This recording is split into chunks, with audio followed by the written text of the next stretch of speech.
আসসালামু আলাইকুম ওয়া রাহমাতুল্লাহ। সুধী দর্শক, দেশের প্রধান প্রধান জাতীয় দৈনিক পত্রিকার শিরোনামে স্থান করে নেওয়া আন্তর্জাতিক খবরগুলোর মধ্যে আজ যা যা থাকছে: গাজায় গণহত্যায় জড়িত কোম্পানিতে কেমব্রিজের বিপুল বিনিয়োগ, পশ্চিম তীরে ইসরায়েলি বসতিতে কূটনৈতিক সেবা চালু করেছে যুক্তরাষ্ট্র, দফায় দফায় বিস্ফোরণে কেঁপে উঠল কিয়েভ, যুক্তরাষ্ট্রে ড্রোন কারখানা চালু করেছে ইউক্রেনীয় কোম্পানি, চীনে জার্মান চ্যান্সেলরের শহীদ শির সঙ্গে বৈঠক, বাণিজ্য ঘাটতি কমানো ও উন্নত ব্যবসায়িক সম্পর্ক গড়ায় এই বৈঠক অনুষ্ঠিত হয়।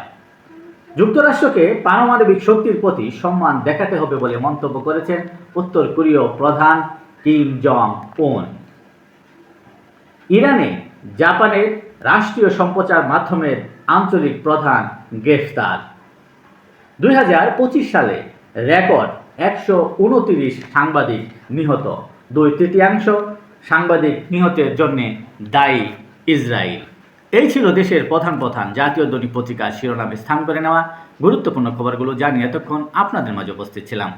আজকের মতো এখানেই, আবারও দেখা হবে আগামীকাল ঠিক একইভাবে। সে পর্যন্ত অবশ্যই ভালো থাকবেন, সুস্থ থাকবেন। আসসালামু আলাইকুম ওয়া রাহমাতুল্লাহ।